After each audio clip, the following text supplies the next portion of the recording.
नमस्ते दोस्तों। आज हम राजस्थान की मिट्टियों के प्रकार के बारे में विस्तार रूप से चर्चा करने जा रहे हैं, जो कि आपके एग्ज़ाम के पॉइंट ऑफ व्यू से बहुत इंपॉर्टेंट टॉपिक है। अधीनस्थ चयन सेवा बोर्ड मिट्टियों से रिलेटेड 2 से 3 प्रश्न आपके एग्ज़ाम में हर बार पूछता है और आगे भी पूछे जाने की संभावना इसमें बनी रहती है। तो चलिए दोस्तों, शुरुआत करते हैं। राजस्थान में मृदाएँ किस प्रकार से इनका वैज्ञानिक वर्गीकरण किया गया है, इनका वैज्ञानिक नाम दिया गया है और कौन सी मृदाएँ किस राजस्थान के किस भौतिक प्रदेश में पाई जाती है। तो चलिए दोस्तों, शुरुआत करते हैं। राजस्थान की प्रमुख मिट्टियाँ: बलुई मृदा, रेतीली मृदा या एरिडोसॉल्स मृदा।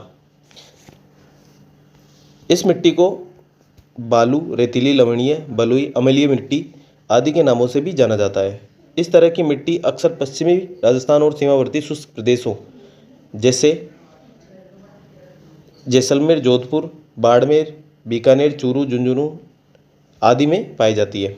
राजस्थान की मिट्टियों की नई पद्धति से वर्गीकरण के अनुसार इन क्षेत्रों में पाई जाने वाली इस मिट्टी को एरिडोसॉल्स कहते हैं। जैसलमेर, जोधपुर, बाड़मेर, बीकानेर, चूरू, झुंझुनू क्षेत्र में एरिडोसॉल्स प्रकार की मृदाएँ पाई जाती है। इसमें नाइट्रोजन और कार्बनिक पदार्थों का अंश अल्प होता है।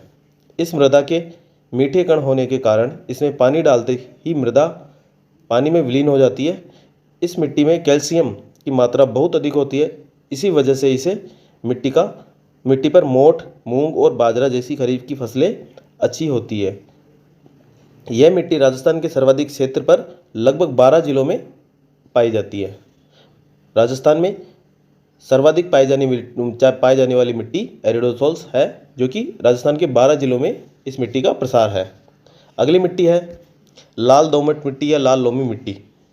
इस प्रकार की मिट्टी का निर्माण कायांतरित चट्टानों के अपक्षय के कारण होता है। इस मृदा का रंग लाल होने के साथ ही इसके कण बहुत ही बारीक होते हैं। यह मिट्टी अधिकतर उदयपुर, चित्तौड़गढ़, डूंगरपुर, बांसवाड़ा जिलों में पाई जाती है। इसमें फास्फोरस, नाइट्रोजन और कैल्शियम और कार्बनिक पदार्थों की मात्रा अल्प होती है। इसके लाल रंग के कारण इसमें पाए जाने वाले लौह ऑक्साइड की मात्रा है तथा इस मिट्टी में पोटास एवं लौह तत्वों की अधिकता के कारण मक्का की फसल इसमें अच्छी होती है। अगली मिट्टी है काली मिट्टी। काली मिट्टी, यह मिट्टी राजस्थान के दक्षिणी पूर्वी भाग जिले जैसे कोटा, बारा, बूंदी तथा झालावाड़ में पाई जाती है। इस मिट्टी के कण अत्यंत बारीक होते हैं, जिस कारण इसमें नमी धारण की क्षमता उच्च होती है। इस मिट्टी में कैल्शियम एवं पोटास की पर्याप्त मात्रा पाए जाने के कारण यह मिट्टी कपास एवं नकदी फसलों के लिए बहुत उपयोगी है। इस मिट्टी में फॉस्फेट, नाइट्रोजन और जैविक तत्वों की कमी होती है। अगली मिट्टी है लाल मिश्रित पीली मिट्टी। लाल मिश्रित पीली मिट्टी, यह मिट्टी भीलवाड़ा, अजमेर, सवाई माधोपुर तथा सिरोही जिलों में सर्वाधिक पाई जाती है। इस मिट्टी में नाइट्रोजन, कैल्शियम और कार्बनिक पदार्थों की मात्रा अल्प होती है तथा इसमें लौह ऑक्साइड की मात्रा पर्याप्त होती है। अगली मिट्टी है मिश्रित लाल काली मिट्टी।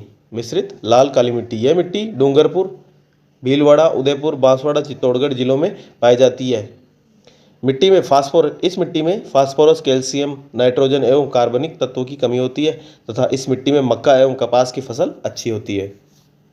अगली मिट्टी है जलोढ़ मिट्टी। जलोढ़ मिट्टी या कछारी मिट्टी। जलोढ़ मिट्टी या कछारी मिट्टी, यह सर्वाधिक उपजाऊ मिट्टी इसको हम कह सकते हैं।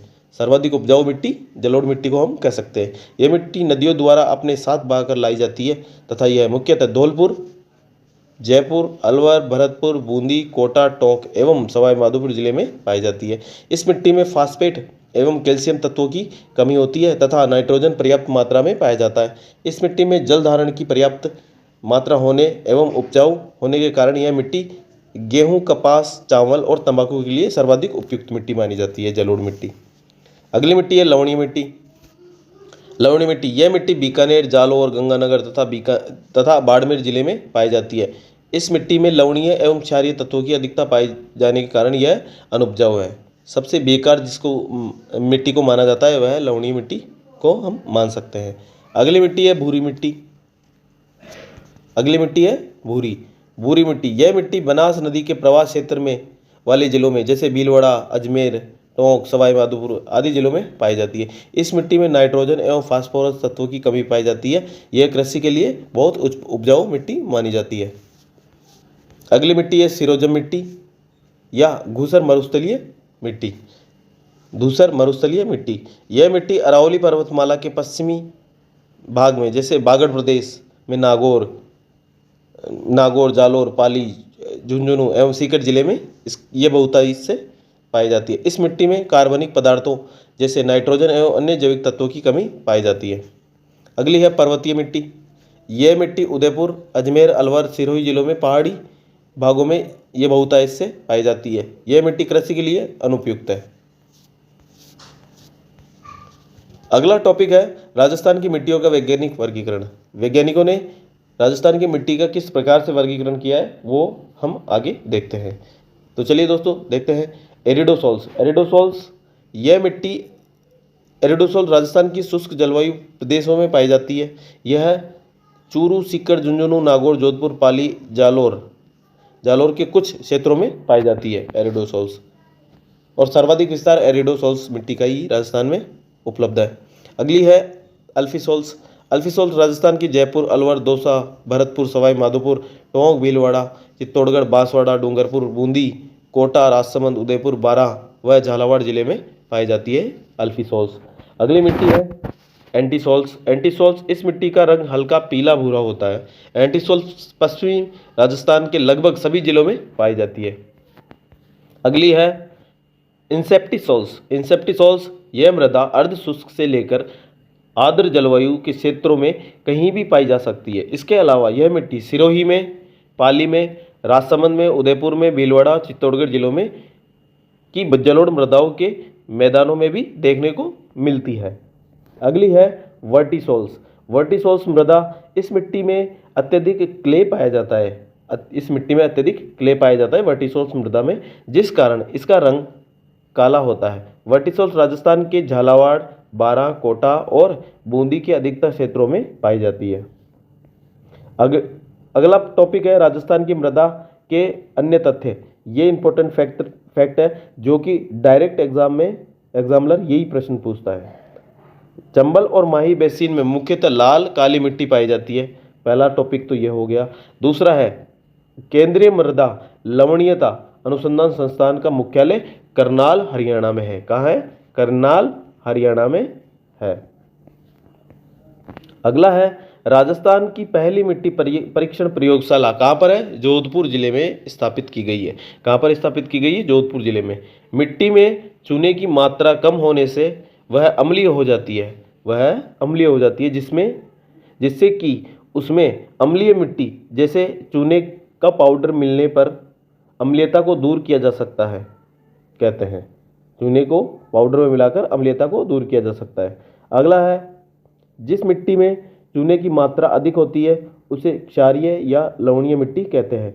जैसे कि क्षारीय मिट्टी में जिप्सम मिलाने से उसकी क्षारीयता दूर हो जाती है। अगला है सिंचित भूमि को चाही भूमि तथा असिंचित भूमि को बरानी भूमि कहते हैं। ये बहुत इंपॉर्टेंट फैक्ट है। ये एग्जाम में पूछा जा सकता है कि सिंचित भूमि को चाही भूमि कहते हैं और असिंचित भूमि को बरानी भूमि कहते हैं। अगला फैक्ट है मृदा अपरदन के कारण। राजस्थान में मृदा का अपरदन किस प्रकार से होता है और उनके क्या कारण आंके गए हैं। मृदा अपरदन, मृदा के आवरण का विनाश ही मृदा अपरदन कहलाता है। मृदा अपरदन को मिट्टी की रेंगती हुई मृत्यु कहते हैं। मिट्टी की रेंगती हुई मृत्यु कहा गया है। मृदा अपरदन मुख्यतः 3 प्रकार का होता है।